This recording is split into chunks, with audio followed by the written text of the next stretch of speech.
Hi, my name's Steve Usher, and welcome to the Experienced Designers podcast. Hello, everybody, and welcome to a brand new episode of the Experienced Designers. So today I am looping back to Chicago, and you'll be meeting Nicole Dessain, who is Chief Executive of the Talent Imperative, which is an employee experience design agency. And Nicole and I connected early this year and had a couple of conversations, and I was really struck by her drive and passion for all things HR and talent and innovation and design thinking, etc. And so I thought it would be a great idea to connect again and record a podcast. And so in this episode, we delve across a variety of topics, but really she shares her thoughts around how she's been helping people in HR become superheroes is one of her mantras, and utilising new methods and tools in order to help people in HR and HR functions in organisations large and small to really innovate and to add value into the organisation. And above some other kind of topics, but one in particular was around design sprints, which is something Nicole has been experimenting and implementing across a number of her clients. And I thought this was a really interesting topic just because design sprints generally are super hot right now, but more so actually as we're starting to see it become more and more apparent in the HR world, just how they're kind of being utilised in the context of HR and what benefits they bring to individuals and teams out there. So thanks ever so much for listening. I hope you enjoy the show, and here we go. So hi Nicole, welcome to the Experienced Designers. Hi Steve, thanks for having me. So welcome to the show all the way from Chicago. Yeah, finally we have summer, so excited about that. Indeed. So in fact this month, June is going to be like a Chicago month for the Experienced Designers podcast, just purely because I had Daniel, who I think you know, on the show recently, and that recently released Daniel's show. So I thought I'd actually release this one almost straight afterwards. So June is a Chicago month on the show. So it's going to be a good one. We love that, of course. You know, being from the Windy City, we like to think that we bring some innovation to the table. So excited about that. Well, there's definitely something rumbling on the experience design agenda right now, for sure. So it's good to hook up with like-minded people. So look, just as a kick-off, just for the audience, could you give me us a bit of an intro into you and your work and your background? Yeah, sure. And I always like to introduce myself through my creative superpower because that's what we do in design thinking. So my creative superpower is connecting the dots. Mm-hmm. And I think I've honed that superpower through a number of ways. So first of all, I'm a liberal arts major. And I think that already gives you sort of a broad background in education and ability to start, seeing different connections. Yeah. Secondly, I've worked in different roles in HR. So I started internally in an HR leadership development program, and then at Daimler Chrysler Financial Services, was promoted in different talent roles, and then left to go to the dark side. Started working with Accenture, into consulting, and built out their talent acquisition strategy offering, and worked with Fortune 100 clients there. Then I went back internally to sort of apply what I always told my clients to do to see if it really worked, and it did. So there's talent acquisition transformation, employee engagement, and then started my own company about 5 years ago. So I've been internal HR practitioner, leader, top 5 management consultant, and now entrepreneur. So I think I have, perspective from all different viewpoints on HR. And then another piece is that I'm an immigrant. And I think if you live in different cultures, you constantly sort of see connections, differences, similarities, and try to connect dots across cultures. So I think those are kind of the aspects that I think have contributed to me sort of honing the superpower. And then, of course, the latest is that 3 years ago on a talent acquisition strategy project, where I collaborated with the Client Innovation Lab, I discovered design thinking. Amazing. And so since then, I brought this discipline, which is also new to HR, to HR. So again, another example of connecting the dots. So that's a little bit my bio based on my creative superpower. Great, amazing. And I will come back to the connecting dots, definitely. Can I just ask, because you evolved kind of from an earlier career, which was very much focused around talent management. So what was the journey, and kind of how did you then get into experience design? What was that transition? How did it kind of happen? What did you do to achieve that? Yeah. So first of all, funny story. So when I started in HR, I'm older, so that was 17 years ago. It was very much still the model where you had to sort of be an HR generalist at one point. And I still remember, so I was new in my career, and the CHRO was one of my mentors. And he said to me, Nicole, if you ever want to be in my seat, you have to have done an HR generalist or ER role at one point. And, I was young and naive, and I said to him, Tom, first of all, nobody wants me in those roles. And secondly, I don't want to be in these roles. I always want to do talent. That's where my passion is. And he's like, oh, okay. So fortunately, sort of the table turned, and now being a specialist, right, either in talent management or talent acquisition or whatever, function is actually a good thing. So my entire career, I've just done talent. And fortunately, my naivete at that time paid off, and so talent has become, I think, sort of a strategy driver in HR, is my opinion, and a key contributor to the business. So been lucky that way. And then so experience design I discovered 3 years ago, as I mentioned, on a client project when we co-created a hiring manager workshop.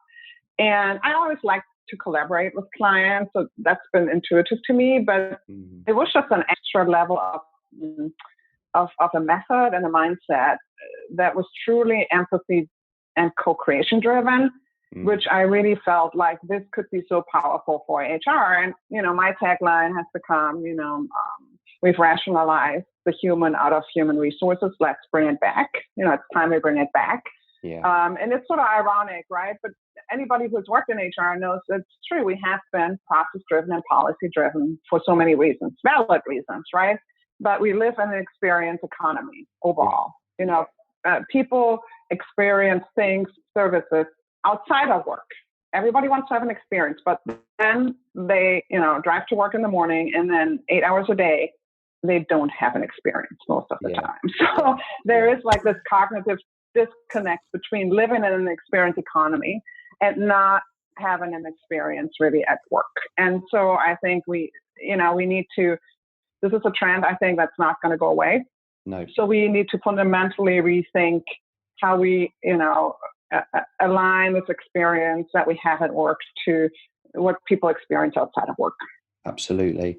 And how would you describe, how would you describe, I guess, organizations transition from kind of a linear process, target orientated mindset into then experience driven? What would you say what some of the challenges are that you see that being faced currently in order to achieve that, or to start to bring that into the organization in its thinking? Yeah, it's kind of interesting. We actually just had an HR hackathon through the HR Hackathon Alliance that was organized by Disrupt HR Chicago this week, where we had somebody, Laura from Cleverbridge, she's the employee experience manager there, proposing a challenge to the community that we hacked. And so the challenge that she was trying to solve is, employee experience really spans across HR. It touches facilities, IT, HR, all kinds of functions. And how do we effectively collaborate across these functions to create a seamless employee experience? So actually this week, we had 50 HR people sort of hack that and come up with ideas around it. And sort of the themes that came up were, one, it's so many things. It starts with leadership and leadership alignment. There needs to be unified vision. commitment from leadership cross functions. The other theme was around, we need to sort of flip the tables. It was sort of a Game of Thrones sort of metaphor that they came up with. We can't do it from the top down. We need to sort of empower the employees to be part of it. So that's, I think, an obstacle we need to overcome. And then the last theme was around data. How might we leverage data to get insights into employee experience? So all of these ideas or opportunities, of course, have inherently obstacles, right? That historically we have not been that data driven, or we don't maybe know what data we should be looking for, right? Historically, we have been siloed across functions and at the leadership level. And historically, we have been hierarchical in how we address these things and not, bottoms up. So I think these are challenges / opportunities that we need to look at when we talk about creating a seamless employee experience. Yeah, definitely. I mean, I think out of the three of those, kind of convincing leadership, flipping the table, kind of bottom up thinking, and then data insights, I don't know. Let's discuss that. Would we start? I mean, I guess my view on that would be you start with data and insights. You gather what's kind of going on and do the research, I would assume, first, and then utilize that to convince leadership. Potentially, would that be a way in which to do that? And then then you're starting bottom up. Would that be an action you think that an organization could take if they were starting or embarking on some kind of initiative? Yeah, I think that's a great idea. I always thought, design thinking is a qualitative research method. So I always say, you should look at both quantitative and qualitative data. So yeah, definitely. So look at your hard data first, employee engagement data, whatever, data might pertain to your challenge. And it can tell you, the what, but it doesn't tell you the why or the how.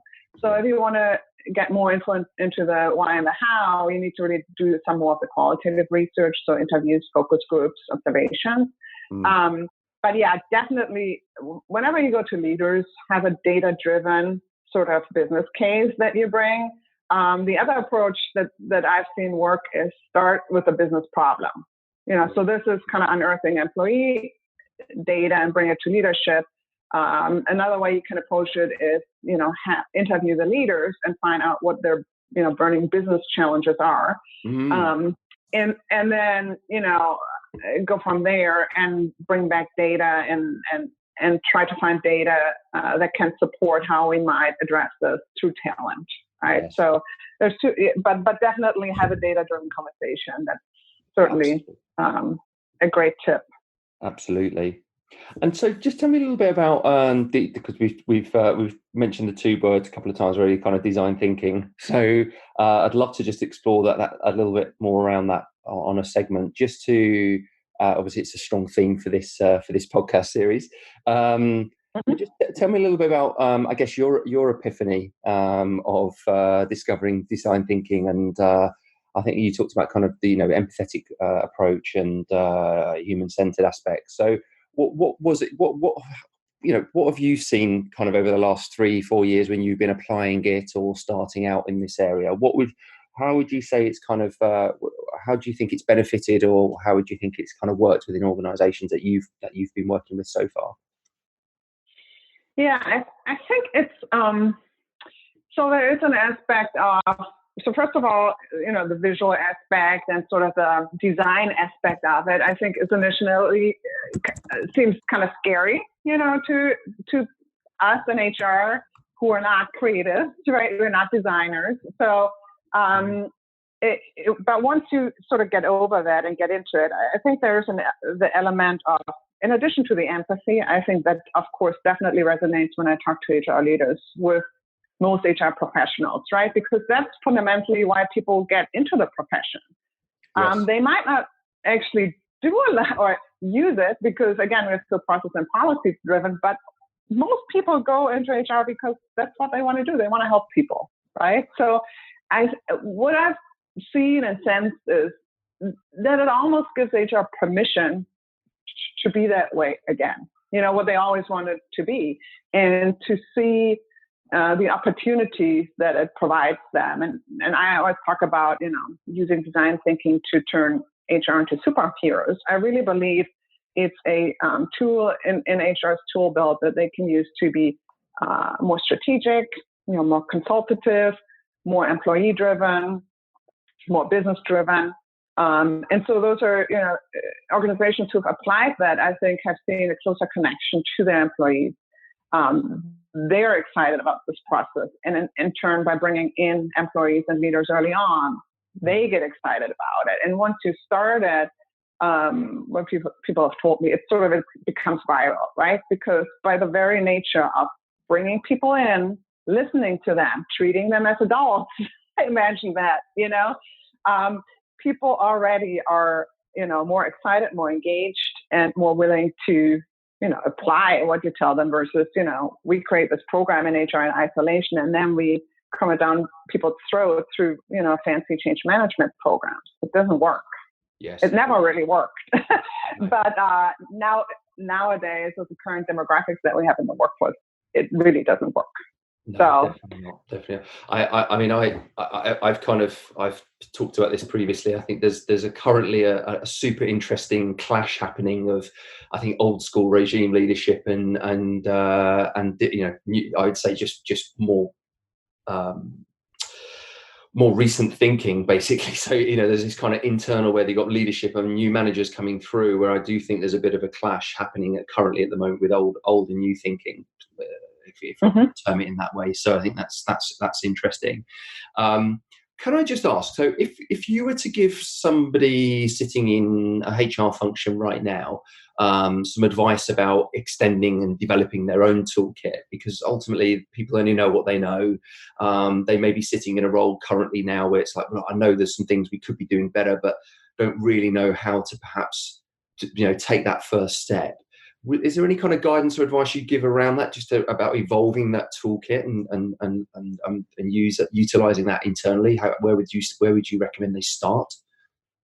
Yeah, and that's a good point. I always advise to start with yourself. So design thinking, just to recap for people who might not be familiar with that, a quick definition. So design thinking is a method and a mindset for complex problem solving and surfacing innovation. And so, and there are different, models out there, but to me, the mindset is really the key. And the key mindsets in design thinking are curiosity, creativity, and experimentation. And so, I always say start with yourself. So first, become a student of design thinking, and then, see on a daily basis. So it's sort of self-assess, right? Where might be your strengths and where might be your weaknesses? For example, for me, it was in visualization. So for me, I try to do a daily practice where whenever I have a meeting or a call, I try to, instead of writing things down, I try to do sketch noting, right? So to just get in the habit of visualizing insights versus just writing them down. So I would say, do that, right? What are sort of the behaviors you want to hone and practice yourself? And then secondly, once you sort of are comfortable with that, then take it to your own team, and apply maybe a design thinking tactic to a challenge you have with your team. For example, how might we create better meetings, more effective meetings, right? And maybe do a little ideation session with your team and prototype something. And then, work your way up to experimenting at a current project, infusing some design thinking techniques in a current project, and then maybe pilot it. And, people ask me how, where would you go in piloting it? And I would start with the business. So some business units, like IT or marketing, might already be familiar with design thinking because they use it for their business. They might just not have thought about applying it to HR or talent. So, talking to those leaders and getting those leaders on board might be an easy sort of conversion when you say, hey, design thinking works. What do you think we do an experiment and apply it to this talent challenge? So those are sort of the steps I would encourage people to take. Yeah, amazing. And what's the future of, have you got any thoughts or insights around maybe the future of design thinking for HR generally? Because at the moment we're in the midst of this, like we tend to with trends or initiatives in the workplace or in business generally. I think, design, I think for me, design thinking is stuck a lot. I think, from what we've seen, where we've seen it apply historically around service design, those aspects. And then I think, in my view, it's becoming much more niche now. So we're getting, real kind of very specific focuses or disciplines sitting underneath those two words, or the methods. Where do you have any thoughts around that, or where it might go even further in the future? How do you see it evolving? So that's actually a great question. And I'm still so much working with organizations to get them started because it's such an emerging field. Yeah, it is. But as I think about it, so I think two things come to mind. So one is structurally. I actually was at a sort of gathering with a few Northwestern students and the chief people officer of McDonald's a few months ago. And I actually asked them the question, what's the chief people officer of the future, what is that title going to be? So we talked a little bit about it, and chief experience officer did come up.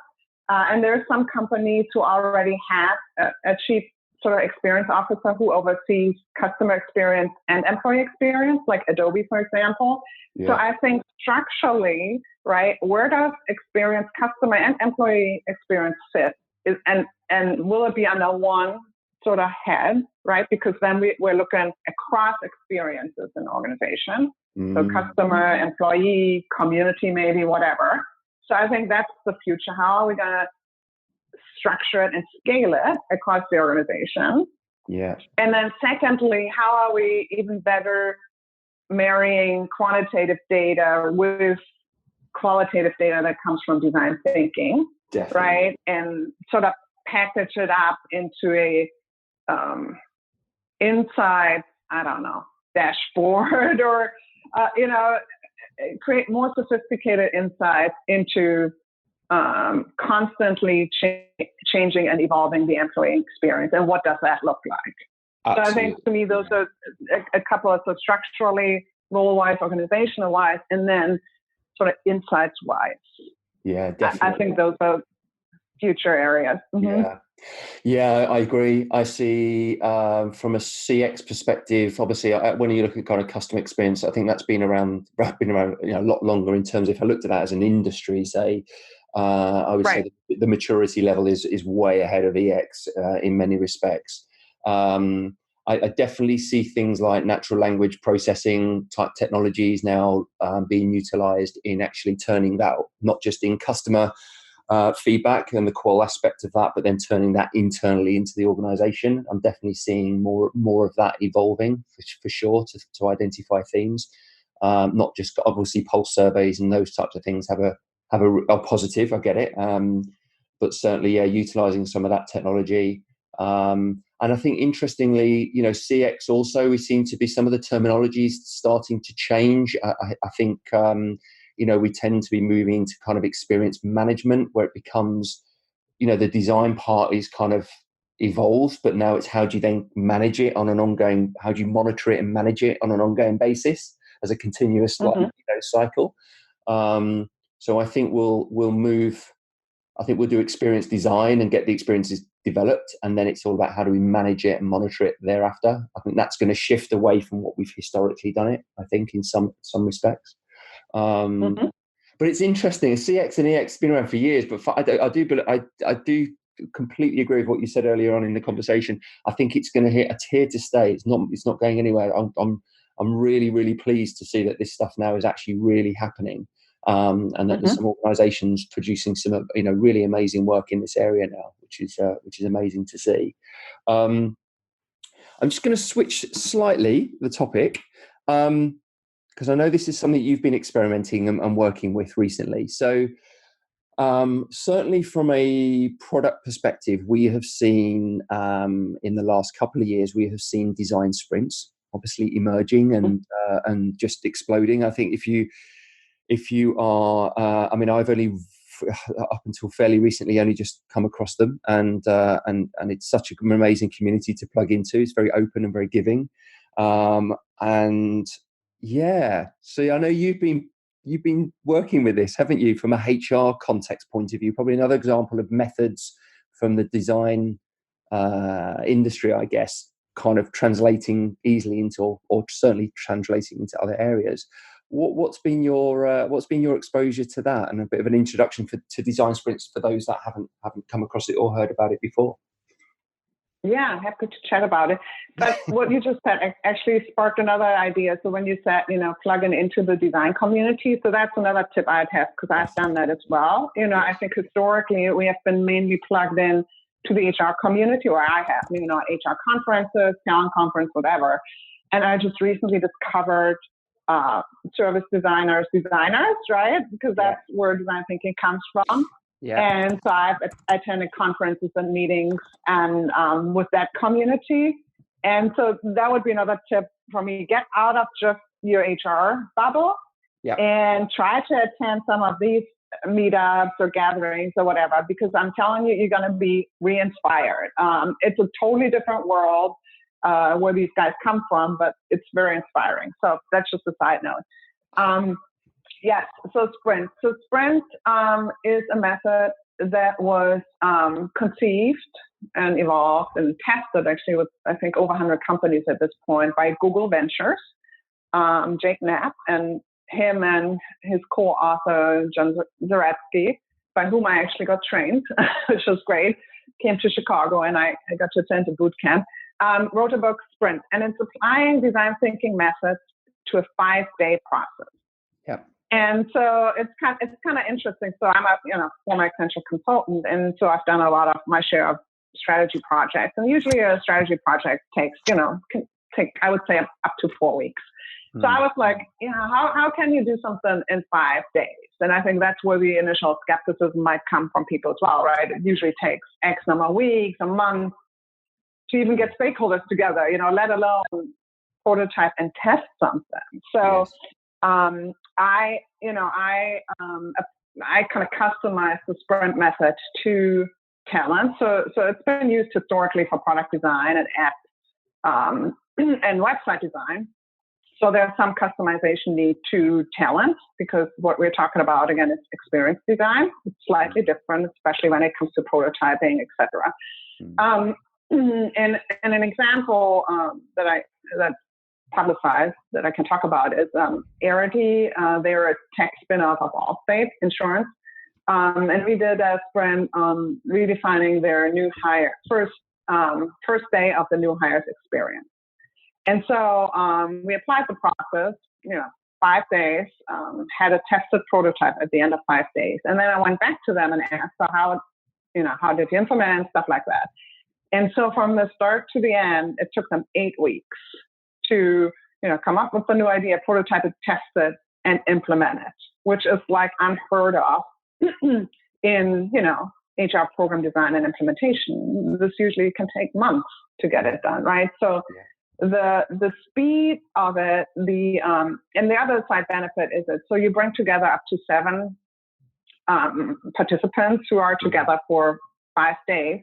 And it's cross-departmental. So the other benefit that they've seen is, it creates better collaboration across departments and teams. And then the third benefit is that the people who participate in the sprint are now trained to do sprints in the future for the organization. So it's a training program as well. So it's been, and I, as a consultant, was blown away by how effective it was for the client. I'm always for value for the client, and this is definitely something that's so effective. And the reason it's so effective is that it cuts through all the BS of politics and decision-making challenges that we have in normal corporate interactions. The way it is designed, it's designed to cut through all of that, and by that, it is so efficient that you literally can get things done in 5 days. So that's sort of the essence of design sprint. Absolutely. I certainly second that the collaborative nature, and I think also if it's facilitated well and due care and thought is put into the environment and how it's created, it really does create a super safe space for people to contribute, regardless of tenure or level or salary, pay grade, or any of those things. It really does. It creates this level playing field, which is, I think for me, something which I think lots of there is definitely. I mean, it was in a conversation this week on a panel I was attending in Stockholm, and one of the elements around leadership was just creating a safe space for people to be creative and to express and etc. And that's not always easy. That's certainly one of the challenges lots of organisations face. And so yeah, no, I think I totally. Again, I've read the book, and I'm super interested in it. I think it has a lot of opportunity. What would you say in terms of, like, would you recommend that HR become the facilitator in something like this, or would you recommend you bring an external party to be a facilitator to support that? Yeah, what's your thoughts? That's a good question. Yeah, that's a good question. And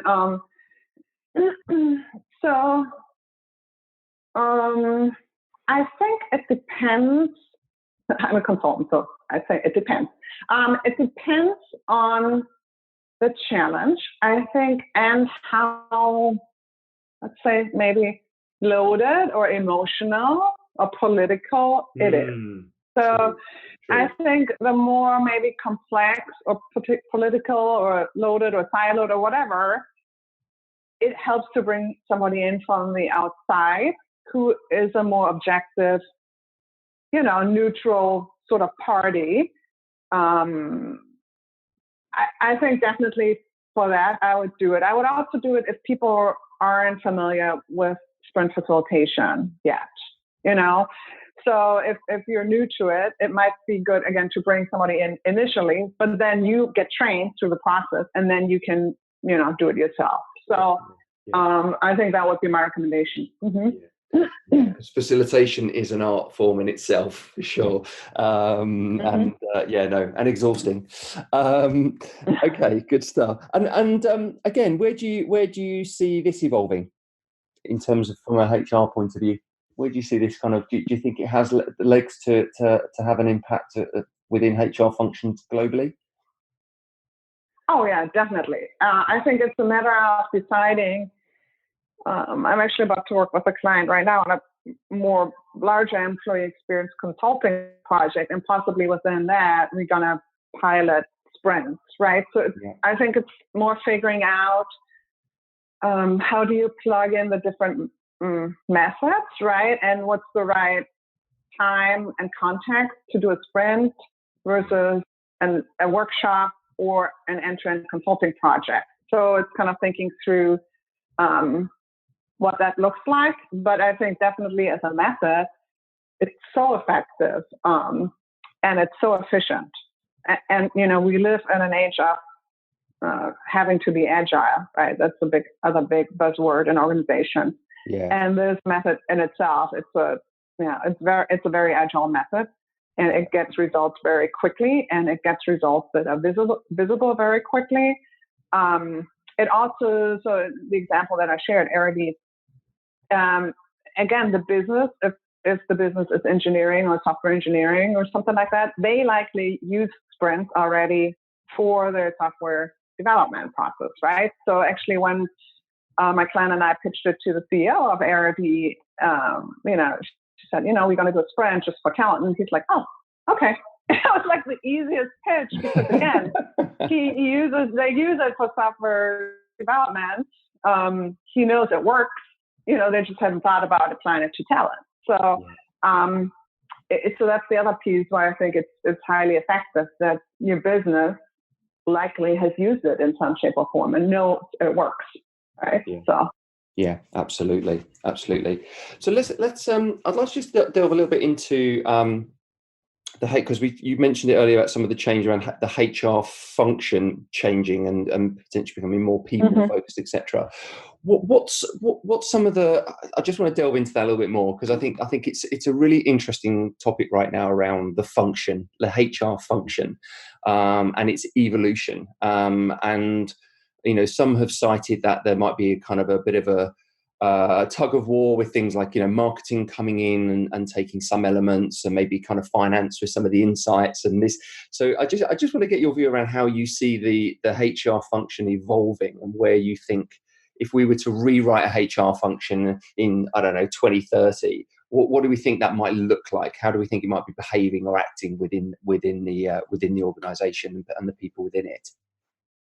Yeah, that's a great topic. Very passionate about it. So, about so 5 years ago, when I started my business, Talent Imperative, I actually created a talent trends report, and one trend was around what I call talent datafication. And the vision I outlined there, which I think now we're slowly seeing it sort of become reality, is that HR and talent will become a true value driver instead of a cost center, liability on the balance sheet. HR will actually drive value for the business, and we will be able to totally quantify it. And it was kind of interesting. I mentioned that conversation with McDonald's CHO, and that's actually what he talked about.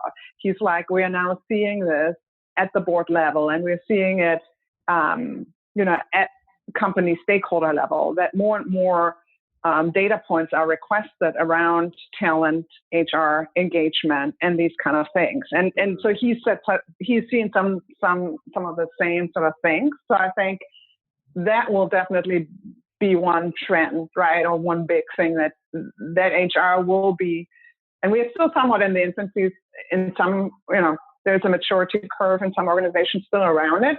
But to me, my vision was always, I want to be at a point where we can truly quantify the value of HR, and I'm going to show it to your finance. We are actually a value driver. In my entire HR career, that was sort of my vision. And now, I know Daniel Vallejos talks about, who's bullish on HR, and I love that because now actually I can see this happening in my lifetime. Yes.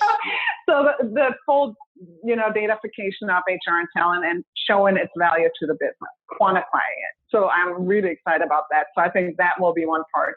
And then what we talked about, this whole experience part, will there be a chief experience officer, chief talent officer that reports directly to the CEO, and it will be its own valued sort of business unit that drives business results. Yeah. Through the better integration of customer insights and experience design and employee insights and experience design. Yeah. So I think those two, will be the biggest, drivers of future HR. Yeah. And what role do you think will some of the HR tech aspect do you think have to play in the future of also the HR as a function? Because it's exploding right now. It's something that Daniel and I spoke about in the last episode. And just the level of investment coming into the HR industry right now is more than any time in the history of HR tech. Again, now we've got this kind of snowball effect happening, and it's it truly is an amazing time to be in HR without a doubt. But where do you see? What's your view on that, around its impact on I guess the services? I mean, it's going to. My view is it's services, the service aspect. So where do you see it impacting there? Yeah, so I for sure hope that industry will mature, because right now it's literally, it's exciting for HR tech providers, but as a practitioner, and I have a lot of clients who always ask me, can you recommend a tech for this and this and this? Yeah. It's right now, there's so many startups popping up because everybody wants to get in on it, that it's so crowded and so noisy, and you don't really, as a practitioner, don't really know where should you put your bets, because is this a startup that's going to fail, or is this going to last, but yet there's so many exciting things that you might want to try because you couldn't do it before. And in HR traditionally, we've always looked to tech to be our sort of solve it all pill for anything, right? We'll just plug in a new tech and it will solve all our ailments in HR. So I hope this space will mature and solidify a bit more. But yeah, once we have that, better insight as HR practitioners, and I think we need to have a better clearinghouse as HR practitioners to identify the right tech for what we need. And I'm a big fan of first define the experience, the process, the org, and then look for the tech that supports what you need instead of starting with the tech. So that's always been my philosophy anyway. The tech is the enabler of the experience in the end. So that's in the future what I would like to see, that we'll have tech that is integrated, that allows, again, for the seamless experience from the from candidate through exit and re-enter in the organization. And, it's whatever, it's a menu-driven tech approach, where maybe people bring even their own tech and it integrates seamlessly, things like that. Again, it needs to support the seamless employee experience, but it also needs to mirror the experience they have outside of work. Yeah. So that's what I'm hoping for. We're not there yet because, again, maybe we are, but there's just so much noise out there that people can't really pick and choose in a sophisticated manner at this point. So, again, rationalization of the market, and then, truly applying it to the experience once you've identified what that looks like. Definitely. And I will say, we are literally at the tip of the iceberg of all of this, to be fair. It's, I think in organizations and the industries across multiple vertical sectors, some more so than others, they've all got a long way to go yet. Just thinking about the legacy systems, the layering of historical systems that they have to even transition onto, new types of platforms, or even to integrate the new tech into existing. It's a long way to go. But I do totally agree with you. It's that doesn't solve the problem. It's I think it would be much better to do a design process first, understand the needs, let that inform your RFP process, and then come to the table with a much more, we need this solution based on process, based on the experience we're looking to deliver and what service we're trying to provide at the right cost. So there's, thinking there's different lenses considered in the part of that process. I just want to steer back into Chicago for a second. Tell me a little bit about the community in Chicago, because I know you've been very active in it, particularly with Disrupt HR, which we are. I've very recently joined the crew with that, so I'll be launching the first Nordic Disrupt HR starting in Stockholm later this year. But I know you've been very active with Disrupt HR, and obviously recently with some of your hackathons.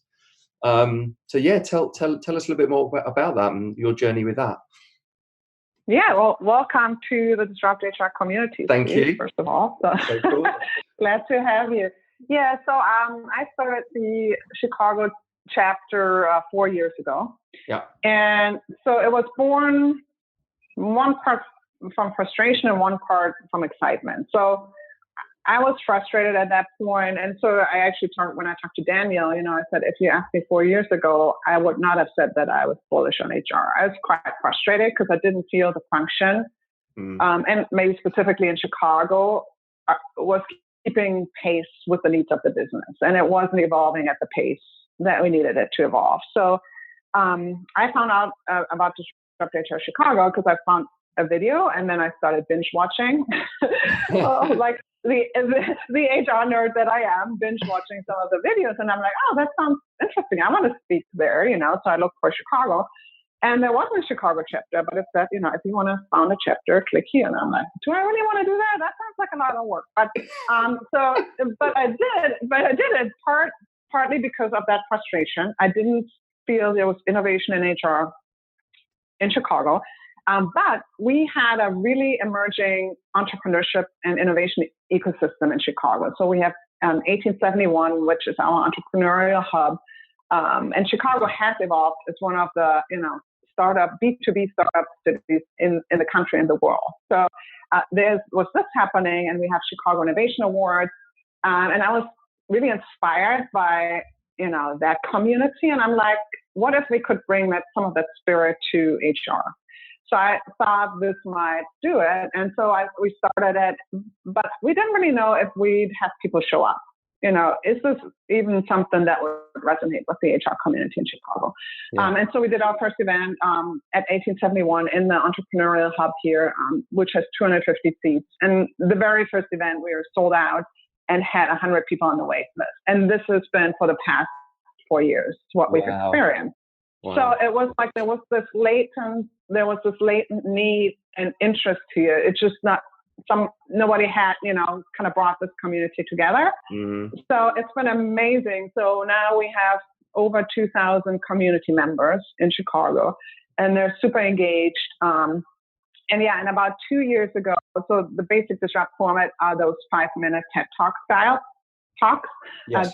But our community has been so engaged, and they really wanted more. So about 2 years ago, I designed the HR Hackathon, which is much smaller group, so 50 people, and we'll solicit a challenge from a community member that might apply, like employee experience, what I just described, that might apply to the HR community. And then we bring 50 people together, and for 2 hours, we apply design thinking ideation methods to hack this challenge. Yeah. And then we create sort of idea posters. So we have, 10 tables of 5 people. So we create 10 sort of idea posters that come out of that. Yeah. And so the end of last year, I wanted to scale my passion for design thinking for HR and bring it to more, broader community. So I decided to bring HR Hackathon to other cities across the world. So at this point, we are in 4 cities, so Chicago, Atlanta, Denver, and Detroit, and we're growing. So so now I'm bringing the HR Hackathon to the world, and hopefully Europe will come on board next. So fantastic. Well, I'm so excited about. No, I like it because it means, I think the Disrupt HR is very, it's good for the kind of the broadness of the topics that are discussed, and shared during the events.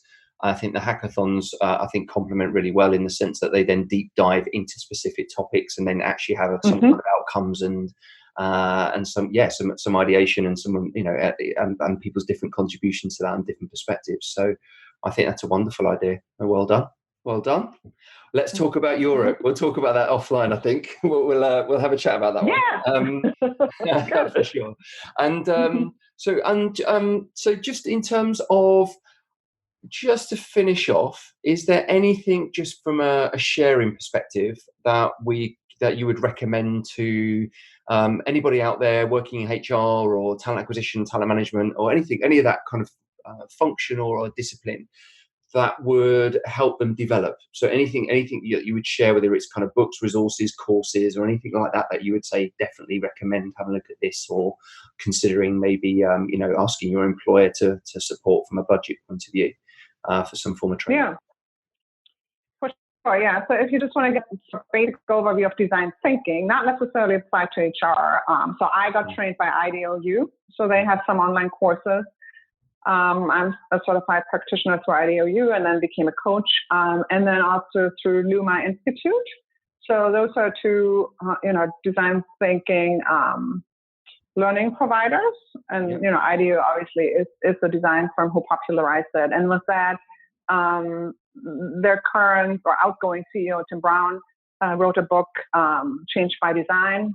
And then IDEO founder, Tom Kelly, Creative Confidence. So those are some really good basic sort of books to get into design thinking. Now, there isn't a lot around design thinking for HR, and that's why I am doing the research that I'm doing and publicizing what I'm doing. And so I created a Skillshare course, Design Thinking 101 for Talent Leaders, which, when you sign up for Skillshare, you can take it for free for 2 months. It's on our Talent Imperative website. And I also started doing what I call Talent Tales interviews. So I interview HR practitioners who've brought design thinking to HR, because that's the question I always get from people who haven't started yet: who has done it already? Yeah. So I'm sort of creating this, and it's a multimedia series. So it's podcast, video, cast, and blog post. So again, it's on our website. You can sign up for it if you want to hear stories from practitioners who've applied it to HR. Great. That's really great. And what I will do, I'll put links to all of those resources in the notes for the show as well on the so website. So if anybody's listening who wants more information, it is available on the website under your own podcast. So I will do that for sure. Anything to help the community. And then of course the HR Hackathon Alliance. So if there's a chapter in your city, definitely go to the next event. We also have an online Slack community. So if there is a city chapter yet, you can participate in the online discussion, and or you can reach out and start your own city chapter. So Fantastic. that's my plug. So if you get the bug, and I think if anybody does do any of the courses or reads the books, if you suddenly get that feeling, that real bug, it's very, very addictive. Mm-hmm. It's if you if you connect with it as well as I know certainly sounds like you have, and I certainly have, then then why not create your own movement, because that's what's needed to spread the word and to do this, because it's such a great time to be undertaking this kind of work within HR. So I recommend it to anybody. So Nicole, thank you so much for your time today. I really appreciate you coming on the show and sharing your story and your knowledge with everybody. It's amazing. So thank you so much. You're welcome. Thanks. It was a lot of fun. Great. Thank you so much. Thank you. And there you have it, another episode of the Experienced Designers podcast. Thank you ever so much to my guest, Nicole. Absolute pleasure to have you on the show. And of course, if anybody out there wants to network and connect with Nicole, all of her details will be on the website, along with links to Disrupt HR Chicago and also details relating to the HR Hackathon events. So that's it for now. And thanks again for listening. And I'll see you again very soon. Thank you. Bye for now.